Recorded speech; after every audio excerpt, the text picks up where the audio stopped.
At 89, Shirley MacLaine finally broke the silence.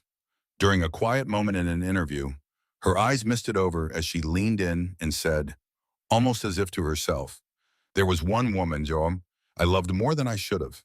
But back then, that kind of love could end your world." The room went still. No one expected it. No one quite knew what to say. The journalist, stunned, asked for clarification. But Shirley just smiled faintly, waved her hand, and said, "That's a story for the stars to keep."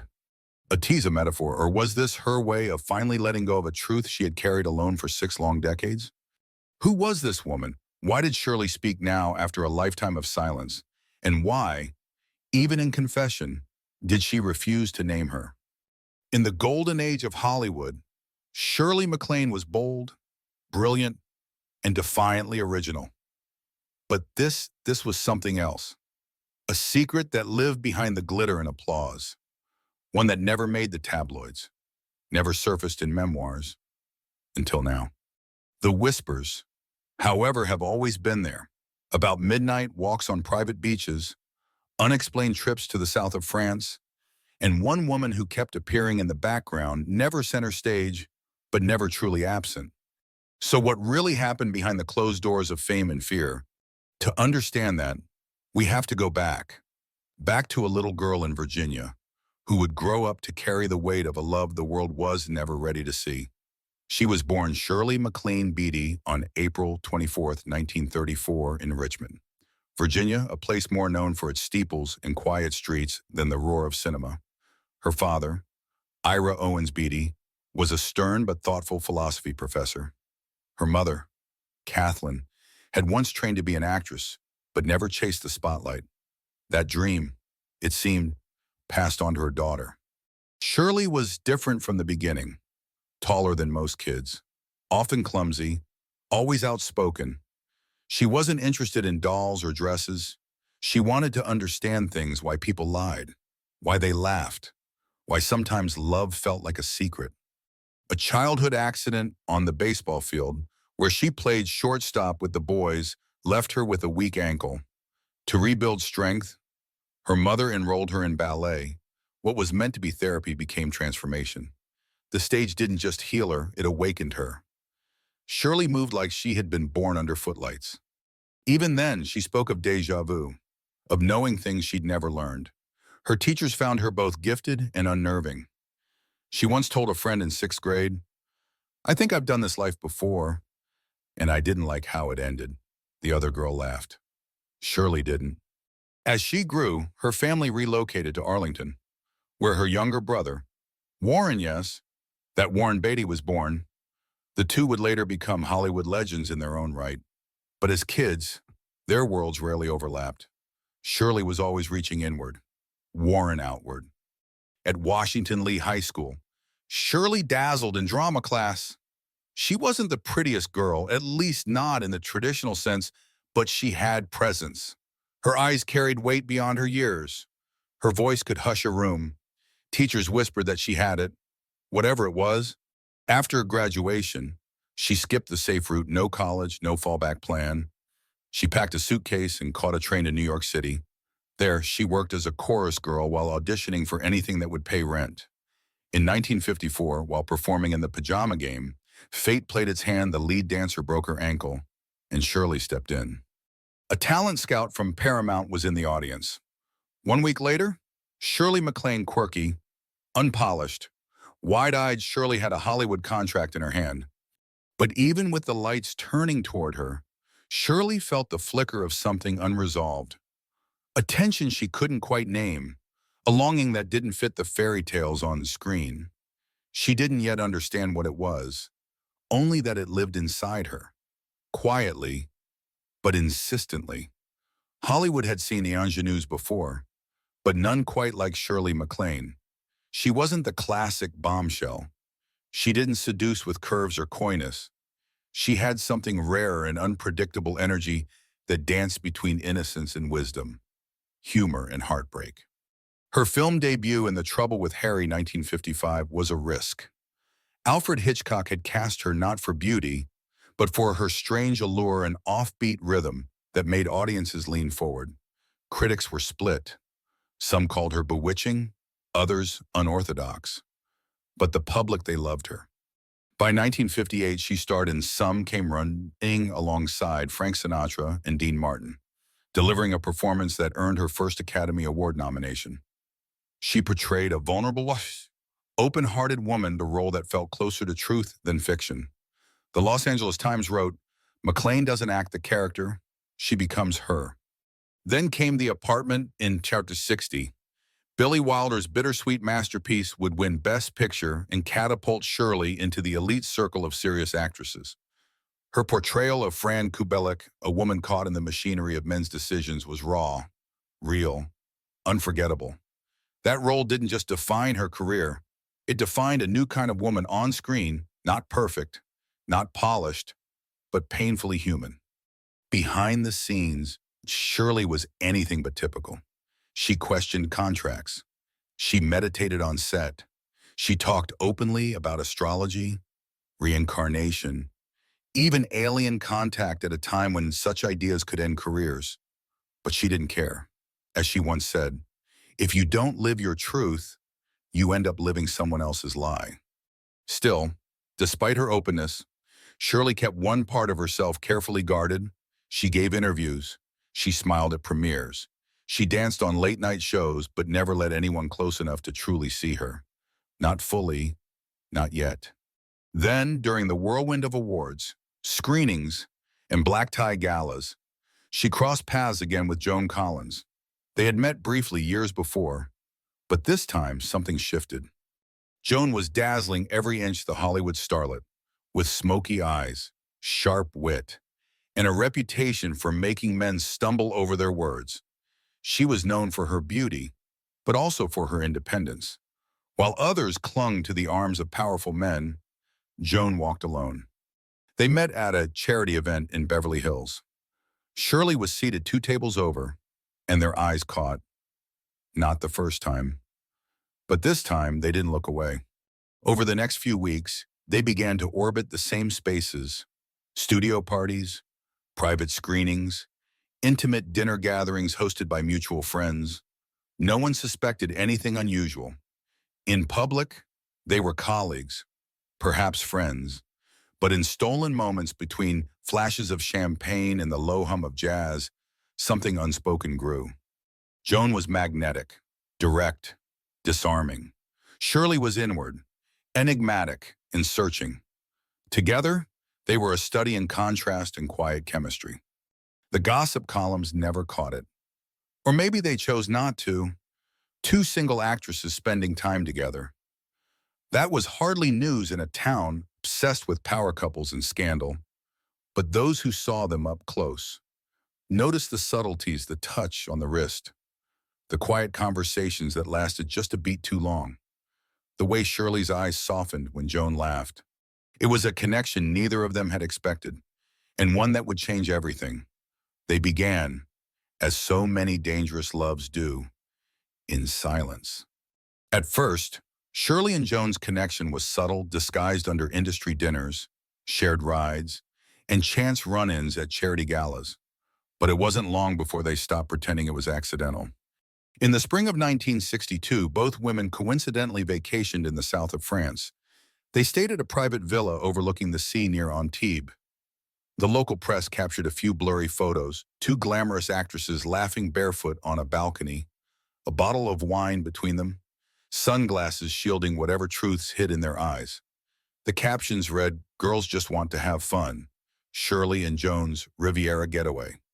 To the tabloids, it was harmless, a glamorous party trip between Hollywood's favorite bachelorettes.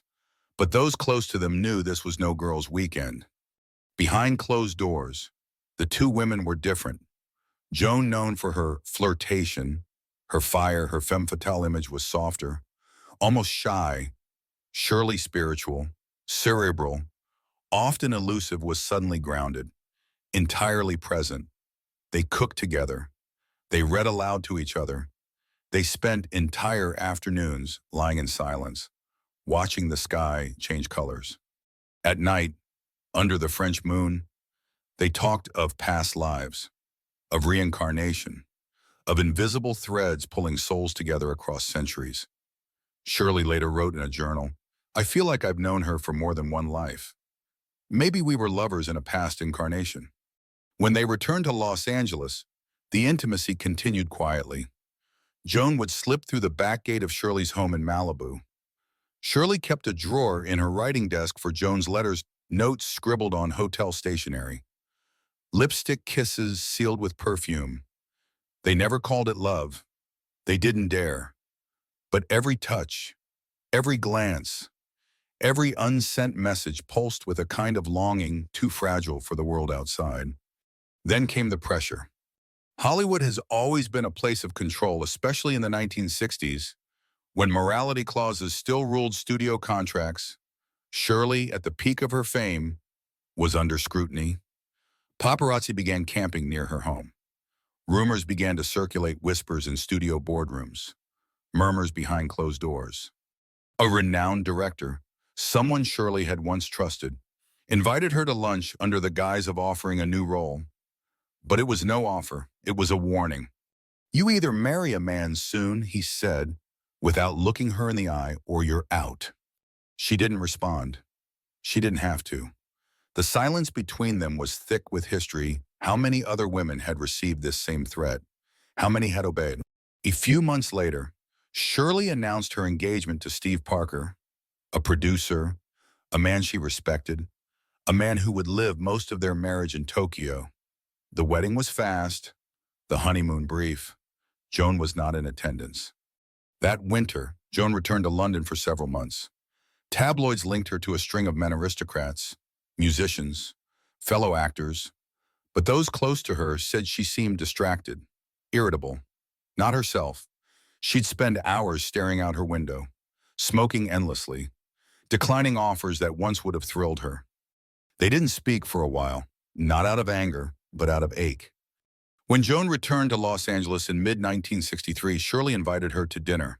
It was quiet, heavy. They didn't talk about the wedding. Joan gave her a small gold locket. Inside was a quote from Rumi. "The wound is the place where the light enters you." Shirley cried. Joan didn't. In the months that followed, they tried to preserve what remained. They wrote letters, met in distant cities, Rome, Montreal, even Buenos Aires during overlapping press tours. But each encounter carried more shadow than light. The world had pressed itself between them. One night in a cabin in Big Sur, rain drumming on the roof, fire crackling low, Joan looked at Shirley and said, "We keep pretending we're the same people, but we're not. We've changed." Shirley didn't argue. She only whispered, "I know." They didn't break up. There was no dramatic ending, no fights, no final words, just retreat. Joan slipped back into the theater of her public life. Shirley returned to her roles, her writings, her silence. Yet the love didn't disappear. It just went underground. In Shirley's later books, particularly those exploring reincarnation, soulmates, and cosmic pairings, there are recurring themes of the twin flame who couldn't stay, of a feminine presence that haunted her through lifetimes. She never named Joan. She didn't need to. And Joan, in rare moments, she would glance at old photographs and murmur something unintelligible. A journalist once asked if she believed in past lives. She laughed and said, "If I do, I hope next time I get it right." They were never seen alone together again. At industry events, they would exchange polite nods, maybe a brief hug, but the easy intimacy was gone. Only one person, Joan's longtime personal assistant, claimed to have seen a letter in Joan's desk drawer, dated 1970, unsigned, but clearly from Shirley. It read, "Even if the world never knew what we were, I did, and I still do. I carry you in the quiet spaces, between the words." No one knows what happened to that letter. No one knows what happened to the locket. But the story, the secret, survived. In the margins, in the glances, in the roles they chose, in the ones they turned down, in the way neither ever spoke the truth, but both lived it in silence. Even now, when asked about regrets, Shirley only smiles and says, "Some loves aren't meant to be understood, only remembered." In the years that followed their quiet separation, the ripples of what had been what could never fully be moved through both of their lives like an invisible tide. Shirley, ever the seeker, seemed to lean harder into the spiritual. Her performances took on new dimensions, deeper sadness, quieter strength, a kind of haunted resilience. Critics noted how she brought a raw emotional honesty to her roles, even when the scripts didn't call for it. In Sweet Charity, 1969, her character's longing for connection, always just out of reach, felt painfully personal. Audiences responded, but few knew what she was really drawing from. Her marriage to Steve Parker, already a hollow performance by the time it began, grew colder. He spent most of his time in Japan, managing hotels and business ventures. Shirley, meanwhile, poured herself into work, then into writing. Her 1970s bestsellers about reincarnation and soul journeys weren't just curiosity projects. They were therapy, confession in disguise. She wrote of twin flames lost in time, of unfinished lessons between souls, of the deepest love being the one you're never allowed to live. Readers were fascinated. Some laughed, some believed, but those who had watched her, really watched her, understood this was more than metaphor. Joan, on the other hand, seemed to take the opposite path, public, defiant, ever in control. Her career pivoted toward television in the late 70s and early 80s, culminating in her iconic role as Alexis Carrington on Dynasty. She became a symbol of ruthless glamour, unapologetic ambition, and ice-cold seduction. But behind the scenes, something had shifted. Those closest to her said she was more guarded than ever.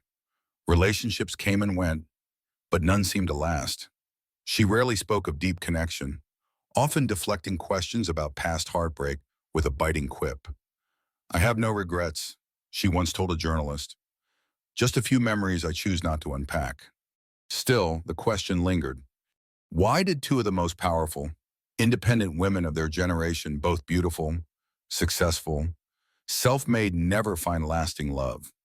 Was it coincidence, or had they already given their hearts away and never truly taken them back?